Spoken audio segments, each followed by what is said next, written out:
Hello dear students, welcome to Sean's Education Hub. In this video, we shall see the explanation for the poem Our Casuarina Tree written by Toru Dutt. Toru Dutt was a prominent Indian poet and translator of the 19th century, known for her works in English and French. Born on March 4, 1856, into a Bengali family, she was the youngest daughter of Mr. Govind Chandra Dutt and her mother was Kshetramoni Dutt. Govind Chandra Dutt was a notable figure in the Bengal Renaissance and worked as a magistrate in Bengal, while Kshetramoni Dutt was a homemaker who influenced Toru's early love for literature. Toru Dutt's siblings included Aru and Abju. Toru Dutt received her early education at home, where she was tutored by her father and also by an Indian Christian tutor, Babu Sahib Chandar Banerjee. She went on to learn Sanskrit in addition to her proficiency in English and French. At the age of 13, Toru traveled to Europe with her sister Aru for further studies. Tragically, her brother Abju passed away in 1865 at the age of 14 due to tuberculosis, and her sister Aru too died of tuberculosis in 1874 at the age of 20.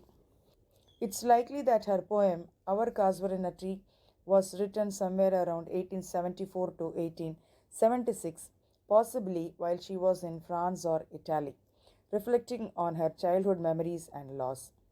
The poem explores themes of nostalgia, love, loss, and the connection between nature and human emotions, as the Casuarina tree serves as a symbol of her cherished memories with her siblings. Toru Dutt herself succumbed to tuberculosis on August 30, 1877, at just 21 years old. She is buried in Maniktola Cemetery in Calcutta, now called as Kolkata. Her experiences in India and Europe significantly influenced her literary works, which often explored themes of love, nature, and cultural identity. Like a huge python, winding round and round, the rugged trunk, indented deep with scars, up to its very summit near the stars, a creeper climbs, in whose embraces bound no other tree could live. The poem Our Casuarina Tree begins with a vivid description of a creeper winding around the tree, likened or compared to a huge python. The tree's rugged trunk is scarred and damaged, but it stands tall, reaching towards the stars with its summits near the stars, emphasizing its impressive height. The creeper tightly wraps around the tree, but the Casuarina tree's strength allows it to bear the intense grip, suggesting that if it were some other tree, it wouldn't have been able to withstand the creeper's binding nature. But gallantly, the giant wears the scarf, and flowers are hung in crimson clusters all the boughs among, whereon all day are gathered bird and bee, and oft at nights the garden overflows with one sweet song that seems to have no close, sung darkling from our tree while men repose. Though the tree is able to bear the tight grip of the creeper, the tree wears the creeper like a scarf, and its crimson flowers fill the branches, adding to its beauty. During the day, birds and bees gather on the tree, and at night, the garden overflows with music. The phrase sung darkling likely refers to the sounds of nocturnal creatures or the melancholic tone of the music rather than specifically nightingales, as the poet tends to mention specific animals like the python and kokila by name while referring them. It may also suggest the sounds of music produced in the darkness of night, perhaps with a melancholic or introspective tone. As the song continues, it seems endless, filling the night air. It is at this hour that human beings retreat to rest, while the tree and its inhabitants remain vibrant and alive. The poet highlights the tree's strength, beauty, and the life it supports, showcasing its majestic presence. When first my casement is wide open thrown, at dawn My eyes delighted on it rest. Sometimes, and most in winter, on its crest, a grey baboon sits statue like alone, watching the sunrise.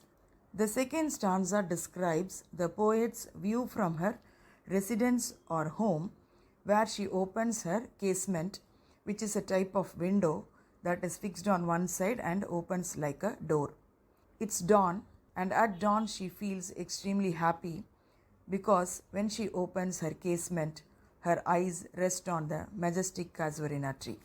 Reiterating the tree's impressive height that she mentioned in the first stanza, the poet describes a grey baboon sitting on its crest, suggesting that it has climbed to the very top of the tree.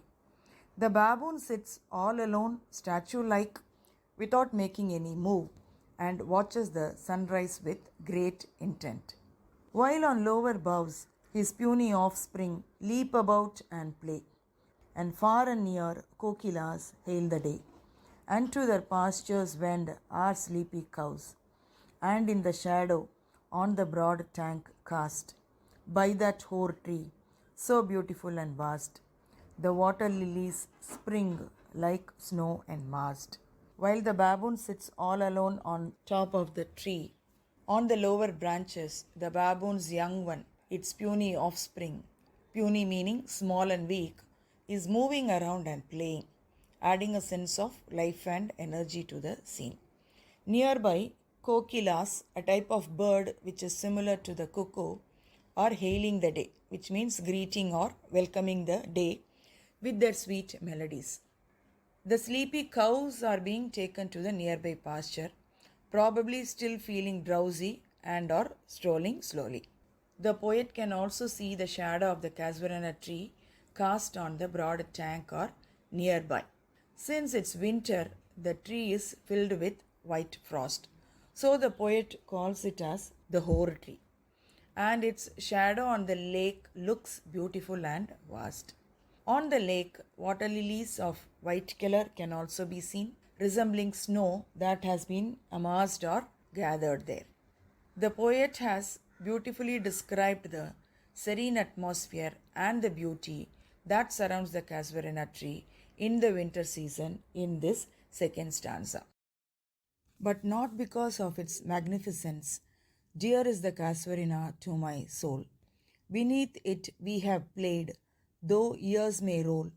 O sweet companions, loved with love intense, for your sakes shall the tree be ever dear. In the third stanza, the poet reveals that the casuarina tree holds a special significance for her, not just because of its magnificence or grandeur, but because of the cherished memories it evokes. She recollects her memories of playing beneath the tree with her lost brother and sister Abju and Aru, who tragically passed away at an young age due to tuberculosis. The poet's use of the word suggests that she may also be referring to other younger friends with whom she played under the tree. Despite the passage of time, she still remembers her siblings with intense love and affection, and this love is metaphorically linked to the tree. Notably, her siblings Aru and Abju, who died young due to tuberculosis. She says that for the sake of her brother and sister, the tree shall be very dear to her, as it is deeply blended with their images. Blent with your images, it shall arise in memory, till the hot tears blind mine eyes. What is that dirge like murmur that I hear, like the sea breaking on a shingle beach? It is the tree's lament, an airy speech, that haply to the unknown land may reach. Whenever she sees the tree, she is overcome with emotions, and her eyes become blind with hot tears as the memories of her brother and sister flood her mind. She can almost hear a dirge like, meaning a lament, a murmur that sounds like the sea hitting the shingle beach, where shingle refers to a rocky beach, which seems to come from the tree itself. This airy speech, that is, this lament, is an unnatural, almost supernatural speech that reaches her happily, meaning probably even in the unknown land where she is currently residing, most probably in France or Italy, far from her native place where the Casuarina tree stands. The tree's presence overcomes the limits of distance, connecting her to her past, her memories, and her loved ones, making it a symbol of enduring love and nostalgia. Unknown yet well known to the eye of faith. Ah, I have heard that wail far, far away in distant lands by many a sheltered bay. In the fourth stanza, Toru Dutt describes the tree's lament, an airy and unnatural speech that she perceives as a wail or a dirge, which means a cry, scream, or a shriek from the tree that echoes through her mind. Although this sound may seem unknown to others, to her eye of faith it appears to be familiar and she could even relate it. She hears it from her native land, Bengal, which is far distant from the place where she is residing now, perhaps carried from a sheltered bay, likely referencing the Bay of Bengal.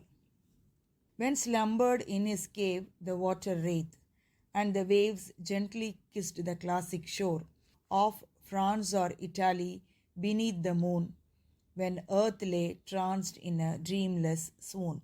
When the water wraith, a ghostly figure that is associated with water, sleeps off in the caves of water, the tree's lament is carried by the waves from the shores of Bengal, her native land, to the shores of France or Italy, where she currently resides. Under the moon, suggesting a nighttime scene, further suggesting a sense of mystery and solitude. Even the earth is in a hypnotized state, suggesting a time for the tree's lament to be carried without others' knowledge. And every time the music rose, before mine inner vision rose a form sublime. Thy form, O tree, as in my happy prime. I saw thee in my own loved native clime. Every time the waves touch the shores of Italy or France, she is reminded of the tree in a grandeur or magnificence, as she had seen it in her happy days in her own native land of Bengal, playing with her sibling beneath its shade. Through this stanza, poet conveys the deep emotional connection she feels with her native land, Bengal, and the Casuarina tree that holds cherished memories of her childhood. The poet suggests that even though she is physically distant from her homeland, the memories and emotions associated with the tree remain intact and alive in her mind. Therefore, I fain would consecrate a lay unto thy honor, tree, beloved of those who now in blessed sleep for aye repose. Dearer than life to me, alas, were they. The poet in the concluding stanza says that she would eagerly consecrate, that is, officially make something holy. A lay, she says, it refers to a poem, an amateur poem, written in honor of the Casuarina tree. The tree holds a special significance as it was beloved by her siblings who are now deceased, referred to euphemistically as being in blessed sleep. The poet emphasizes that her siblings were dearer than life to her. May thou be numbered when my days are done with deathless trees like those in Borodale, under whose awful branches lingered pale, fear, trembling hope, and death, the skeleton, and time, the shadow. She expresses a desire for her poem to be remembered even after she is gone, much like the deathless trees mentioned in Wordsworth's poem Yew Trees, which describes the ancient yew trees of Borodale. The lines, under whose awful branches lingered pale fear, trembling hope, and death the skeleton, and time the shadow, evokes a sense of awe and reverence for the enduring presence of these trees, which have witnessed countless human experiences, including fear, hope, and death. By referencing these lines, she draws a parallel between the timelessness of nature and her own desire for her poem to endure.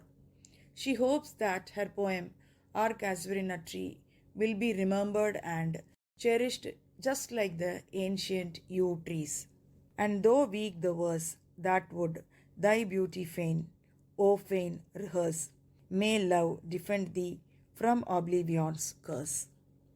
Though her poetic lines may not be strong, it may be weak, she hopes that the poem will still capture the beauty of the tree, and she wishes that love can defend the tree from oblivion, that is the curse of forgetfulness.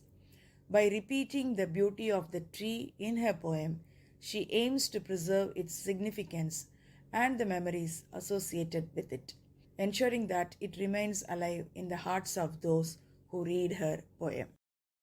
Thus, the tree stands tall, a witness to our past, a symbol of memories that forever will last. I hope, dear students, these explanations are helpful for your understanding. Thank you. Happy learning.